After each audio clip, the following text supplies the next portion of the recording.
अस्सलामुअलैकुम फ्रेंड्स, काजी forex tips channel में खुश आमदीद। आज बैक टेस्टिंग के लिए एक इंतहाई बेहतरीन सॉफ्टवेयर लेके आया हूँ जिसके बेपनाह फ़वाइद हैं। मैं हमेशा कहता हूँ कि फॉरेक्स में कामयाबी बैक टेस्टिंग के बगैर नामुमकिन है। अब भी यही कहता हूँ और हमेशा यही कहता रहूँगा कि अगर आप बैक टेस्टिंग नहीं करते तो फॉरेक्स छोड़ दें, फॉरेक्स आपके लिए नहीं है। क्योंकि किसी भी दूसरे बंदे के मेथड से आप प्रॉफिट उस वक्त तक नहीं ले सकते जब तक आप खुद उसको बैक टेस्ट नहीं करते और उसके रूल्स अपने इमोशंस के मुताबिक सेट नहीं करते।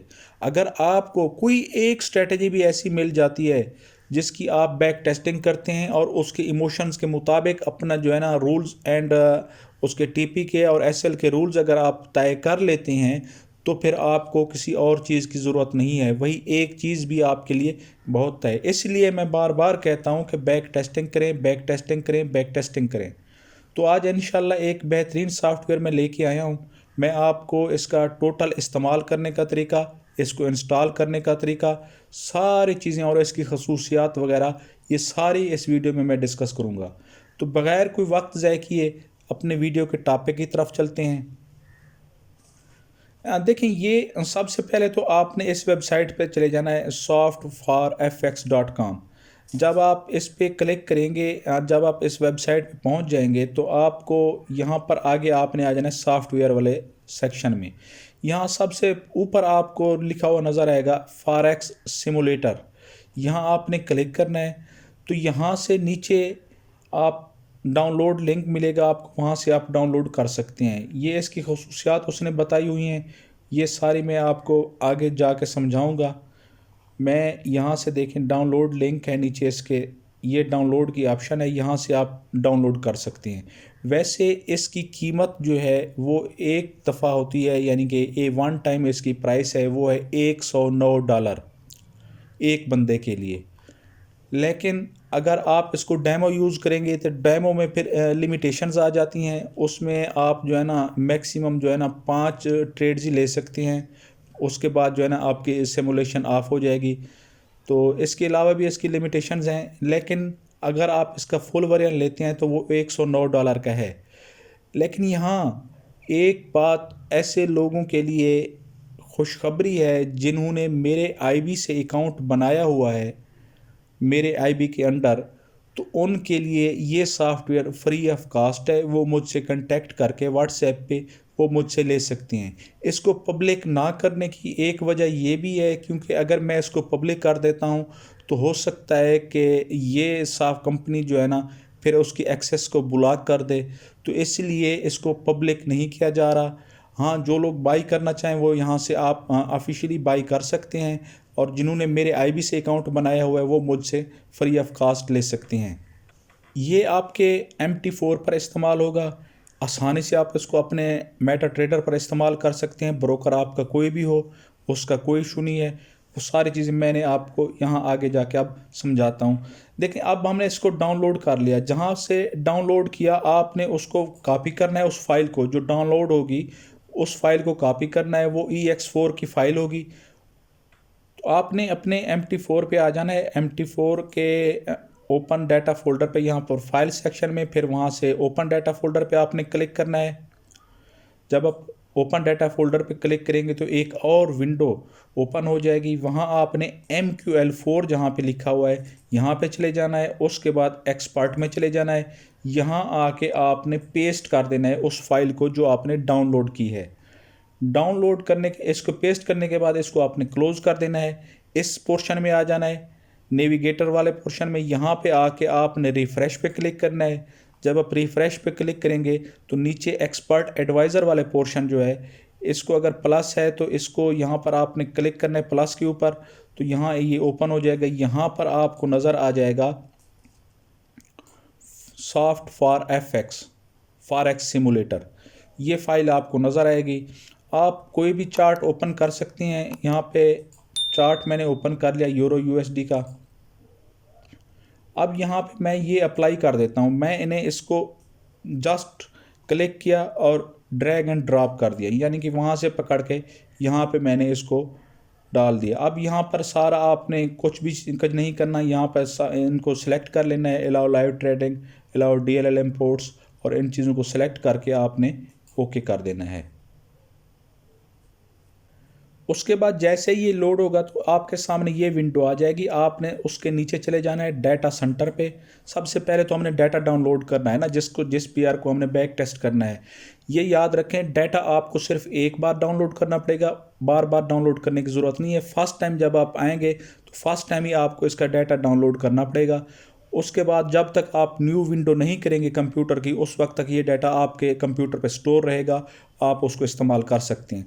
फर्स्ट टाइम के लिए मैं आपके आ जाता हूँ इसमें सबसे ऊपर डाटा प्रोवाइडर हैं, ये 2 डाटा प्रोवाइडर हैं, दोनों का एक्यूरेट डाटा है, आप जिसको भी सिलेक्ट कर लें। डुकास कॉपी है और TrueFX है। मैं TrueFX को सिलेक्ट कर लेता हूँ। यहाँ पे सिलेक्ट करने के बाद अब मैं वहाँ से यानी कि TrueFX से डाटा ले रहा हूँ।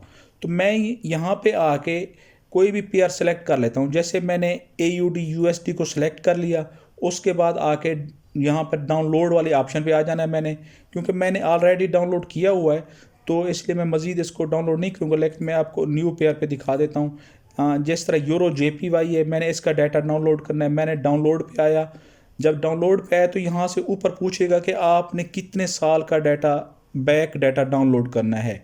आप जितने भी मर्जी है, साल का कर लें, 2 साल का कर लें, 10 साल का कर लें, 20 साल का कर लें, आप इजीली इसका डाटा डाउनलोड कर सकते हैं। जैसे मैं इसको कहता हूं कि 20 साल, जब मैं 20 साल पे इसको डाउनलोड 20 लेके यहाँ पे डाउनलोड करूँगा तो ये काफ़ी टाइम लगेगा इसको डाउनलोड, क्योंकि एक एक टिक का डाटा डाउनलोड करना होता है तो उस पर जो है ना काफ़ी फिर टाइम लग जाएगा। ऐसे मैं डाउनलोड पे क्लिक करता हूँ, ये देखें डाउनलोड होना स्टार्ट हो गया है। ये इसका 2 से 4 मिनट 5 मिनट लग सकते हैं इसको डाउनलोड करने में, लेकिन मैं क्योंकि आपको समझाने के लिए अभी मैं इसको स्टॉप कर देता हूँ। ऑलरेडी मेरे पास AUD USD का डाटा डाउनलोड है, मैं इसको सेलेक्ट करूँगा। जब आप डाटा आपका डाउनलोड हो जाए, जितने भी पेयर पे आप 1 पे करें, 10 पे करें, 20 पे करें, जितने पेयर आपकी मर्ज़ी है आप डाउनलोड कर सकते हैं यहाँ से, ये इसका कोई इशू नहीं है। आप उसके बाद जो है ना, आप अगर यहाँ से आप इस पेयर पे आ जाए, अपना इस ब्रोकर पे आ जाएंगे तो इसके ज़्यादा पेयर्स हैं। आप इनमें से जितने पेयर जो मर्ज़ी है, आप ऑयल वगैरह, ये स्टॉक मार्केट या अपना उसके अलावा जो है ना ये स्टॉक एक्सचेंजेस का डाटा है, इंडाइसेस का, ये भी आप डाउनलोड कर सकते हैं, जो भी आपका दिल चाहे। इसको आपने डाउनलोड करके इसको आपने कर देना है क्लोज़। अब आपका डाटा डाउनलोड हो गया कंप्लीट। जितने पेयर पे आपने करना था आपने कर लिया, थोड़ा टाइम लगा, डाउनलोड कंप्लीट हो गया। अच्छा, उसके बाद आपने आ जाना है, जैसे ही आपका डाटा तो डाउनलोड हो गया, फाइनल हो गया आपके एक पेयर का, आप अब आपने उसकी बैक टेस्टिंग करनी है तो उसका आपने सबसे पहले आ जाना है ऊपर न्यू सिमुलेशन पे। यहाँ पर आपने प्रोवाइडर सेलेक्ट करना है जिसका आपने डाटा डाउनलोड किया था। अब मैंने TrueFX का किया है, AUD USD पेयर था। जो पेयर का आप यहाँ पर डाउनलोड कर चुके होंगे ना, वो यहाँ पे आ जाएंगे। मैंने 3 पेयर का किया हुआ है तो इसलिए मैं AUD USD को सिलेक्ट करता हूँ। ये TrueFX का मैंने डाटा डाउनलोड किया था। उसके बाद कि आपने कब से कहाँ तक आपने उसको बैक टेस्ट करना है या किस डाटा से, क्योंकि मैंने उसको 2017 से डाउनलोड किया है। मैं यहाँ पे 2019 कर देता हूँ, मार्च 2019 से जो है ना वो डाटा शो हो वहाँ पे चार्ट पे। अब करेंसी, अकाउंट करेंसी आपने वही रखनी है जो है USD। इसके स्टार्टिंग बैलेंस जो है आप कोई भी रख सकते हैं, जिसको आप अपना बैक टेस्टिंग करना चाहते हैं, जो आप रियल अकाउंट पे काम करना चाहते हैं वही इधर भी रख दें तो ज़्यादा बेहतर है। मैं इसको 1000 कर देता हूँ। ये $1000, ये GMT वैसे ही रहने दें, यहाँ पे आपको चार्ट पे GMT शो होगा। उसके बाद पिप साइज़ को आपने छेड़छाड़ नहीं करनी, लाट साइज़ को भी आपने 1 लाख ही रखना है। लेवरेज आप जो अपने ब्रोकर पे यूज़ कर रहे हैं वो रखें लेवरेज। मैं 500 यूज़ करता हूँ तो मैं 500 रख दूंगा। अगर आप 200 यूज़ करते हैं आप 200 रख दें। ये आपकी अपनी मर्ज़ी, लेवरेज आप कोई भी इस्तेमाल कर सकते हैं। उसके बाद जो असल चीज़ जो इसका बेहतरीन फ़ायदा है वो ये है स्प्रेड वाला। यहाँ पे देखें थिंक ट्रेडर पे जो है ना वो स्प्रेड जो काउंट नहीं होते थे, यहाँ पर आपको स्प्रेड भी शामिल होंगे। आप जब भी आप ट्रेड लेंगे या TPSL रखेंगे तो जो भी उस वक्त मार्केट का स्प्रेड होगा उसी टाइम पे तो वो उसमें शामिल होगा। तो ये सबसे बेहतरीन इसकी चीज़ है जिसके लिए मैं आपको कहता हूँ कि आप इसको डोमिनेंट पे भी बैक टेस्ट कर सकते हैं, कोई भी मेथड हो आप यहाँ पर बैक टेस्ट कर सकते हैं। यहाँ पे दो ऑप्शंस हैं, एक फिक्स स्प्रेड की और एक वेरिएबल स्प्रेड की। तो हमने फिक्स स्प्रेड तो आजकल यूज़ ही कोई नहीं करता, तो वेरिएबल स्प्रेड भी हम रखेंगे क्योंकि हम वेरिएबल स्प्रेड यूज़ करते हैं। उसके बाद अगर आपका अकाउंट रा स्प्रेड अकाउंट है या ECN अकाउंट है जिस पर कमीशन चार्ज होता है, तो वो आप इसको सेलेक्ट करके जितना कमीशन 1 लाख का चार्ज होता है वो यहाँ पे आप लिख देंगे। क्योंकि मैं कमीशन वाला अकाउंट यूज़ नहीं करता तो मैं इसको अनचेक कर देता हूँ। यहाँ पे आपने 15 दिन या 20 दिन कोई भी रख दें, इसका कोई इशू नहीं है। ये इनिशियल है कि इनिशियली आपको इतना का डाटा शो होगा, तो यहाँ पे मैं 50 दिन रख लेता हूँ, ये इसका कोई इशू नहीं है। यहाँ पे आपने स्टार्ट अब सिमुलेशन पे क्लिक कर देना है। उसके बाद ये आ जाएगा, इस विंडो को आपने क्लोज नहीं करना, ये जो पीछे है। उसके बाद ये आ जाएगा, आपने यहाँ से अब देखें इसके मैं आपको यहाँ पर एक एक चीज़ के पहला जो पोर्शन है जो ये वाला हिस्सा है इसमें तो आप अपना अकाउंट जो एंट्री लेते हैं उसका साइज़ रखेंगे। SLTP आप अपनी मर्ज़ी से रख सकते हैं, जितना पिप्स का आप रखना चाहें वो आप यहाँ पे रख देंगे। उसके बाद जो सबसे अहम चीज़ है वो है चार्ट्स की। आपने चार्ट्स कौन कौन से ओपन करने हैं, यहाँ से आपने देखें चार्ट को सिलेक्ट करना है। इसके बाद आपने मैं M1 से लेके यहाँ पे देखें पीरियड M1 से लेके जो भी आप चले जाएं सारे पीरियड अवेलेबल है। मैं इसको क्योंकि H1 हम यूज़ करते हैं तो मैं इसको H1 सेलेक्ट करूँगा। ये स्टैंडर्ड चार्ट ही रहने दें, इसको चेंज नहीं करना आपने, और ऐड कर दूँगा। 1 घंटे वाला ऐड हो गया। उसके बाद मैं 4 आवर वाला, क्योंकि हम 4 आवर को भी साथ देखते हैं, इसको भी ऐड कर देता हूँ।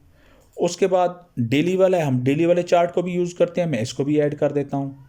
आप कस्टम पीरियड भी रख सकते हैं। इसका देखें ये कस्टम पीरियड है ना इन मिनट्स, आप इसको सेलेक्ट करें, आप जितने मिनट का रखना चाहते हैं चार्ट कस्टम पीरियड। जिस तरह ट्रेडिंग व्यू पे 3 मिनट का है तो आप यहाँ पे 3 मिनट का भी रख सकते हैं, वो आप पे डिपेंड करता है। अगर आप उसको रखना चाहते हैं इसको भी मैं ऐड कर देता हूँ। ये 4 चार्ट अब मेरे ऐड हो गए। अब यानी कि एक वक्त में जो सबसे इसकी बड़ी खासियत है जो थिंक ट्रेडर में नहीं है वो इसमें है कि एक वक्त में आप चारों जो चार्ट्स हैं उनको बैक वक्त देख सकते हैं, उन पे एनालाइज कर सकते हैं। आप डेली पे एनालाइज करके एंट्री के लिए जिस तरह आप H1 पे आते हैं तो आप ऐसे कर सकते हैं। ये इन चारों को आपने ऐड कर दिया। ऐड करने के बाद आपने इसको क्लोज पे क्लिक कर दें तो ये चारों चार्ट अब आपके ऐड हो गए। अब आगे मैं आपको बताता हूँ कि इनको ओपन कैसे करना है। हमने यहाँ पे चार्ट्स पे जो जो चार्ट ओपन करना है इनमें ऐड हमने किए हुए हैं। अब मैं चारों ओपन करना चाहता हूँ तो मैं यहाँ ओपन पे क्लिक करता जाऊँगा तो मेरे चार्ट ओपन होते जाएंगे। ये देखें सारे आपके सामने चार्ट ओपन हो गए। अब मैंने इसको क्लोज कर दिया। अब देखें, अब जो इसको मैं मिनिमाइज करता हूँ, अब देखें इसको आपने अपनी चार्ट को अपनी सेटिंग के मुताबिक आपने रख लेना है। मैं इसको अपनी जो है ना ग्राफिक्स अपनी मर्ज़ी से रख लेता हूँ। ये इसको मैंने बैकग्राउंड उसका ब्लैक एंड वाइट कर दिया। इसको मैं जूम आउट कर देता हूँ, ये कैंडल स्टिक कर देता हूँ, इसको मैं ऐसे कर देता हूँ, ये जूम और ग्रिड में जो है ना ख़त्म कर देता हूँ। ग्रिड में यूज़ नहीं करता तो ग्रिड को मैंने ख़त्म कर दिया। अब ये आपके सामने इसी तरह आप सारे अपने जो है ना चार्ट्स को कर लें यहाँ पे ऐसे। इसी तरह सारे चार्ट्स को आप करते जाएं ताकि आपको देखने में आसानी हो। अच्छा अब देखें, अब मैं मार्केट को एनालाइज करना चाहता हूँ। मैं सबसे पहले जो है ना डेली के टाइम फ्रेम पे चला जाता हूँ। मैंने यहाँ पे इसको एनालाइज करना है मार्केट को, तो आप अपनी मर्ज़ी से इसको जैसे सेटिंग देखें अब इसको करना चाहें कर सकते हैं।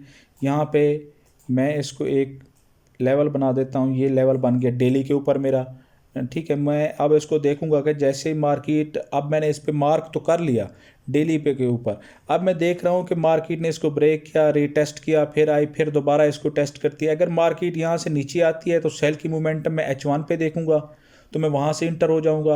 अगर मार्केट यहाँ से ऊपर निकल जाती है तो फिर मैं वेट करूँगा रीटेस्ट का और फिर इंटर होऊंगा। इसी तरह यानी कि अब देखें मैं इसको H1 पे आ जाता हूँ। मैं अब इसको प्ले करता हूँ क्योंकि मैंने मार्क तो किया हुआ है उस पे लेवल। अब इसको आप चारों जो चार्ट्स हैं इनको एक साथ भी ओपन कर सकते हैं। मैंने यहाँ पे क्लिक किया, ये देखें ये चारों चार्ट्स मेरे सामने ओपन हो गए। अब मैंने यहाँ पे मार्क किया हुआ है, इनको आप मिनिमाइज़ भी कर सकते हैं इनको। ताकि आपको क्लियर नज़र आए। अब M3 का जो चार्ट है इसको तो मैं क्लोज़ कर देता हूँ, क्योंकि ये तो मैंने आपको समझाने के लिए ऐड किया था। मैं अब दोबारा यहाँ पे जब क्लिक करता हूँ तो ये चारों चार्ट्स यहाँ पे आ गए। अब देखें जिस तरह यहाँ पे मार्केट है, अब आपके सामने डेली का H4 का और H1 का चार्ट सामने ओपन है। अब हम अगर इसको देखें तो यहाँ पे देखें मार्केट यहाँ पे इसको लेवल को ब्रेक किया, ठीक है। उसके बाद इसको टेस्ट किया, रीटेस्ट किया, उसके बाद दोबारा से ऊपर मार्केट चली आई। अब अगर हम यहाँ पे देखें H4 पे, क्योंकि इस पे तो हमें पता चल गया कि मार्केट इस लेवल के आसपास है। अब हम चल के आते हैं H4 पे। यहाँ पे मैं डाइवर्जेंस के लिए इंडिकेटर अपना इस पे लगा देता हूँ मैं RSI, ताकि RSI से हमें जो है ना ये इसका डिफ़ॉल्ट पीरियड हम रख दी। यहाँ पे देखें, अब देखें यहाँ पे जो है ना हो सकता है कि डाइवर्जेंस मुझे नज़र आ रही है, डाइवर्जेंस हल्की सी। अब मैं एविडेंस तो देख रहा हूँ, यहाँ पे मुझे डाइवर्जेंस भी मिल रही है, और यहाँ पे अगर H4 पे देखें तो इक्वल टॉप्स भी मुझे नज़र आ रहा है कि इक्वल टॉप बना हुआ है, तो डाइवर्जेंस भी है। तो पॉसिबल है कि मार्केट सेल की तरफ है। अब दोनों पे मैंने मार्क कर दिया। अब मैं एविडेंस के लिए H1 यूज़ करता हूँ। मैं कैंडल स्टिक जो है ना पैटर्न एविडेंस के लिए H1 का यूज़ करूँगा। अब मैं इसको प्ले करता हूँ। मैं आगे चल के देखते हैं थोड़ा सा इसको कि क्या बनता है। यहाँ पर हमने सेल की मोमेंटम कैंडल के बाद एंट्री लेनी है। ये मैं आपको समझाने के लिए कर रहा हूँ। जैसे ही मार्केट यहाँ पे यानी कि 50 के लेवल पे भी आ जाए और सेल की हमें मोमेंटम कैंडल भी मिले, तो हम वहाँ से मार्केट में इंटर होंगे।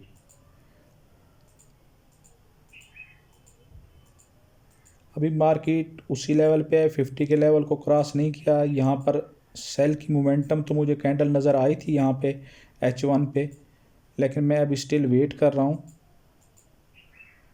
ताकि मार्केट उधर 50 के लेवल तक आ जाए। ये देखें, ये सेल की मोमेंटम कैंडल भी बन गई, और यहाँ से मार्केट RSI जो है ना 42 पे है। तो RSI की डाइवर्जेंस भी यहाँ पे मार्केट ने यहाँ अपना कंफर्मेशन दे दी कि 50 के लेवल से नीचे आ चुकी है। यहाँ से भी मार्केट रिजेक्ट हो रही है डेली के चार्ट पे। अब तीनों चार्ट मेरे सामने हैं। सबसे आसानी जो होती है इसमें यही होती है कि आप सारे आपके सामने चार्ट ओपन होंगे, आप किसी पे भी देख सकते हैं। अब मैं इसको देखें एंट्री कैसे लूँगा। एंट्री लेने का तरीका ये है कि मैंने सेल की एंट्री लेनी है यहाँ से। तो मैं अगर इसको विजुअल मोड में कर दूँ तो यहाँ पे ये SLTP तो ख़त्म हो जाएंगे। यहाँ अब आप पिप्स ऐड नहीं कर सकेंगे। अब आप जब एंट्री लेंगे उसको आपने ड्रैग एंड ड्रॉप करना है उसके स्टॉप लॉस वगैरह को। ये देखिए, ये मैंने इसको कर दिया। मैंने अपना TP कहाँ पे रखना है, पहले सबसे पहले मैं SL रखूँगा लास्ट स्विंग से ऊपर, और जो TP मेरा होगा ये TP का है, मैं TP रख दूँगा यहाँ इस लेवल तक, जो एक अच्छा आगे लेवल बन रहा है तकरीबन, उसकी रेशो भी ठीक ही बन जाएगी। अब मैं इसको एक्सेप्ट कर देता हूँ, तो ये मेरे TP SL लग गए। ये मैं आपको समझाने के लिए कर रहा हूँ, वैसे आप तो उस अपने रूल्स के मुताबिक चलेंगे। अब मैं इसको प्ले करता हूँ क्योंकि मैंने H1 पे एंट्री ली थी। ये देखें, यहाँ पे आके मेरा TP हिट हो गया। मेरा इजीली जो है ना अपना, अगर हम इसको ट्रेडिंग में पेंड अपना अकाउंट्स में देखें तो $6.65 यानी कि 60 पिप्स का तकरीबन हमारा जो TP था वो इस पे हिट हो चुका है। $6 हमारे ऐड हो चुके हैं। अब मैं इसकी रिपोर्ट जो है ना उसको भी सेव कर सकता हूँ। उसका ये है कि आप सेव वाले ऑप्शन में आ जाएं। यहाँ पे आप एक्सपोर्ट टू MT4 रिपोर्ट आप करेंगे तो आपकी रिपोर्ट भी सेव हो जाएगी। वो भी मैं आपको अभी समझाता हूँ, लेकिन उससे पहले मैं आपको ये बता दूं कि एक ये न्यूज़ का ऑप्शन भी है, जहाँ पर जो जो न्यूज़ होंगी उस दिन वो भी आपके सामने आ जाएंगी। मार्केट यहाँ पे चल रही है तो आज आगे जो न्यूज़ हैं वो भी आपके सामने उसकी लिस्ट आ जाएगी कि हाई इम्पैक्ट कौन सी हैं, लो इम्पैक्ट कौन सी हैं, और मीडियम इम्पैक्ट कौन सी न्यूज़ हैं। ये सारा डाटा भी आप, ये इस वक्त मार्केट के आगे जो है न्यूज़ वो ये है। उसके बाद आगे जिस तरह ये चलता जाएगा वो न्यूज़ आपको बताता जाएगा कि कौन कौन सी न्यूज़ किस वक्त कहाँ पे न्यूज़ है। ये न्यूज़ का हो गया, ये चार्ट का हो गया, ये सेशंस का भी हो गया कि कौन सा सेशन चल रहा है इस वक्त मार्केट। देखें यहाँ पे है, अगर मैं इसको प्ले करता हूँ तो ये देखें ये भी सेशन भी प्ले हो रहा है कि मार्केट जो जो सेशन होगा वो उसमें मार्केट आपको शो करेगी कि मार्केट इस सेशन में अब चल रही है। देखें ये सारी पूरी इसकी डिटेल दी हुई है सेशन की। तो ये है असल चीज़ बैक टेस्टिंग के लिए। आप इसको एक चार्ट ओपन करके रख लें। आपने मार्क तो वहाँ पे कर दिया, यहाँ पे H1 पे भी मार्क करके आप रख सकते हैं। तो यहाँ से आप जो मर्ज़ी है, जब मर्ज़ी है एंट्री लेना हो, आप यहाँ से एविडेंस देख के आप मार्केट में इंटर हो सकते हैं। ये आपके लिए एक बेहतरीन अपना इजाफ़ा होगा आपकी ट्रेडिंग में। इससे आप अपनी कोई भी, इसी तरह देखें, आप अगर चाहें तो डोमिनेंट की प्रैक्टिस भी कर सकते हैं। यहाँ पे डोमिनेंट सेटअप बन रहा है H1 पे, इसको देखते हैं कि क्या कि अगर नीचे ऊपर की तरफ ब्रेक करता है तो हम ऊपर लें, लेकिन ये नीचे की तरफ ब्रेक कर गया, ठीक है, इसको हम इग्नोर कर देते हैं। या यहाँ पे एक सेटअप बना हुआ है, ये देखें, ये डोमिनेंट का, तो इसको मैं जूम इन करता हूँ, ये देखें, ये एक सेल का डोमिनेंट अपना सेटअप बना था और टीपी भी उसका हिट हुआ था। अगर मैं यहाँ पे फिबोनाची लगाता हूँ, ये इसने ब्रेकआउट दिया और इसका ये SL यहाँ पे, इसको आप जो है ना अपना फिबोनाची लगा के, मैंने इसको फिबोनाची लगा दी, इसको आप एडजस्ट कर सकते हैं। ये जो ब्रेकआउट था यहाँ पे, ठीक है। अब इसको देखें, उसका TP2 लेवल तक भी मार्केट यानी कि उसके आसपास पहुँच गई हिट होने के। आप इसको इस तरह भी बैक टेस्ट कर सकते हैं, एंट्री लेके आप आसानी के साथ इसको बैक टेस्ट कर सकते हैं। अच्छा, अब आगे आ जाते हैं रिपोर्ट की तरफ। रिपोर्ट देखें, यहाँ पे आप इसको रिपोर्ट भी सेव कर सकते हैं, लेकिन उससे पहले अगर आप ये अपने सिमुलेशन सेव करना चाहते हैं, आप आज आपने 10 दिन का काम किया, 15 दिन की बैक टेस्टिंग की, 1 माह की, लेकिन आगे आप मज़ीद करना चाहते हैं, तो आप यहाँ पे आप सेव कर दें इसको। जब आप दोबारा आएँ तो फिर इसको लोड करेंगे। इसको मैं कोई भी नेम दे के सेव कर सकता हूँ, इसको आप सेव कर दें, ये सेव होगी। अब नेक्स्ट टाइम आप इसको अपना अपलोड करके जब आप आएंगे, ओपन करेंगे, तो ऑप्शंस आपके पास अवेलेबल होंगी कि न्यू सिमुलेशन करनी है या लोड सिमुलेशन करनी है। तो आप लोड सिमुलेशन पे करके इसको लोड करेंगे तो यहाँ से ये स्टार्ट होगी। अच्छा, अब आपने एक्सपोर्ट टू MT4 रिपोर्ट करेंगे तो रिपोर्ट आपकी सेव हो जाएगी। जहाँ आप सेव करेंगे वहाँ से आप ओपन कर सकते हैं। तो ये फिर आपकी रिपोर्ट जो है वो इस तरह आ जाएगी। ये जिस तरह ये ओपन की हुई है, मैंने वो एक एंट्री ली थी हमने डाइवर्जेंस पे, तो ये देखें, ये उसका TP हिट हुआ, तो जो उसके अपना टोटल उसकी पूरी डिटेल है वो भी यहाँ पे सारी आ गई कि इसमें क्या क्या हुआ, कैसे कैसे हुआ, टोटल डिटेल रिपोर्ट आ गई। अब आप इसको PDF में सेव करके किसी को भी सेंड कर सकते हैं। इसको सेव करने का तरीका ये होता है कि आपने यहाँ पे राइट क्लिक करना है, आपने आके प्रिंट पे क्लिक करना है। प्रिंट पे जब आप क्लिक करेंगे तो इसको PDF में आपने सेव एज़ PDF यहाँ पे सिलेक्ट कर देना है, सेव एज़ PDF। ये आपकी रिपोर्ट सेव हो जाएगी। अब आप इसको किसी को WhatsApp पे सेंड करें, किसी फेसबुक ग्रुप में सेंड करें, तो इसको बेहतर तरीका यही होता है जिस तरह मैं बता रहा हूँ। आप उसका स्क्रीनशॉट लेके सेंड करते हैं, तो इसको स्क्रीनशॉट में सेंड करने की बजाय आप PDF रिपोर्ट अटैच कर दें। इसी तरह PDF रिपोर्ट बना के, ये मैंने उसको प्रिंट वाले ऑप्शन पे क्लिक की तो यहाँ पे ऑप्शन आ गई, यहाँ से सेव एज़ PDF, यहाँ से सिलेक्ट किया और इसको मैंने सेव कर दिया, तो ये मेरी रिपोर्ट सेव हो जाएगी। अब मैं इस रिपोर्ट को कहीं भी सेंड कर सकता हूँ। ये इसका जी बेसिक इस्तेमाल का तरीका था। मज़ीद आगे भी मैं इस पर वीडियो बनाऊँगा इसकी डिटेल के साथ, तो वो भी इंशाल्लाह जल्द आएगी। लेकिन आप बेसिक ये से देख लें, एक बैक टेस्टिंग के लिए इंतहाई कारआमद सॉफ्टवेयर है। इसको आप लाजमी इस्तेमाल करें, बेहतरीन आप इसको इस्तेमाल कर सकते हैं। इसका तरीका मैंने आपको बता दिया इब्तदाई। जो दोस्त जिन्होंने मेरे IB से अकाउंट बनाया वो मुझसे WhatsApp पे रब्ता करें, उनको मैं इंशाल्लाह ये इसका एक वेरिएंट देता हूँ जो कि पेड वेरिएंट है, लेकिन आप लोगों के लिए फ्री होगा। थैंक यू, अल्लाह हाफिज़। मिलते हैं नेक्स्ट वीडियो में। अगर किसी किस्म का कोई सवाल हो तो आप मुझसे पूछ सकते हैं। उस वक्त तक के लिए थैंक यू, अल्लाह हाफिज़।